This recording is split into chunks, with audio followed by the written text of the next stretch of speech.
Start.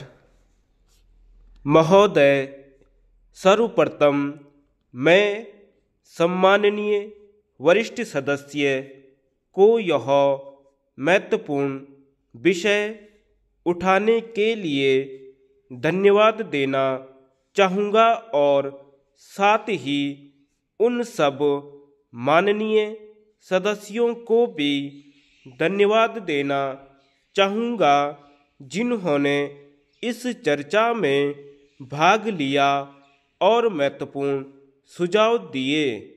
लेकिन सबसे पहले मैं यह कहूँगा कि संस्कृत और कंप्यूटर के प्रश्न की अपेक्षा इस विषय पर अधिक व्यापक चर्चा हुई है।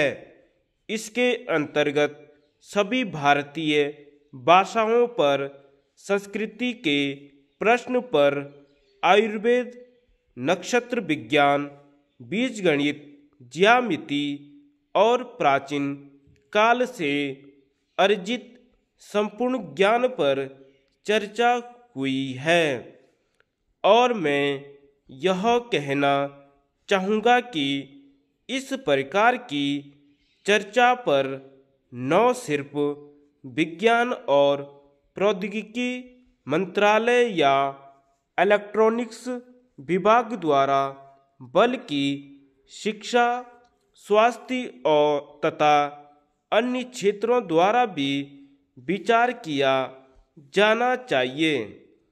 अब मैं यह कहना चाहूँगा कि तारांकित प्रश्न जिसका उत्तर मैंने दिया है और विशेष रूप से जिसमें संस्कृत और कंप्यूटर के उपयोग पर चर्चा की गई है के कारण यह चर्चा शुरू हुई और इसलिए इस अवसर पर पूरक प्रश्नों का जो उत्तर मैंने दिया है उसका एक बड़ा भाग इस प्रश्न विशेष से संबंधित है और मैं इस विषय से ही शुरुआत करना चाहूँगा।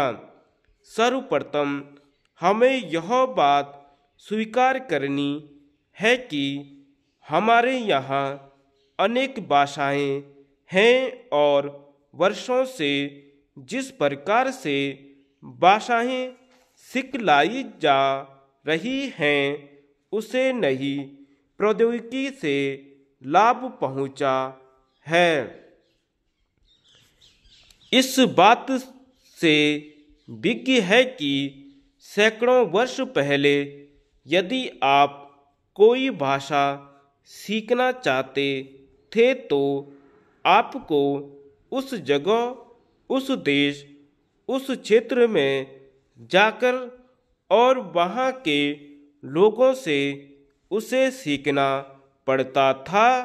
आप उस भाषा को कक्षाओं में सीखते थे, लेकिन आज आप प्रक्रियाओं के अनुक्रमण द्वारा, जिसमें पहले ग्रामोफोन रिकॉर्ड सम्मिलित था, फिर कैसेट, वीडियो आदि द्वारा आप स्वयं उस प्रकार का वातावरण बना सकते हैं और इस प्रकार न केवल शब्दों और व्याकरण के संदर्भ में बल्कि आप उस व्यक्ति के समान वह भाषा सीख सकते हैं जिसकी यह मातृभाषा है।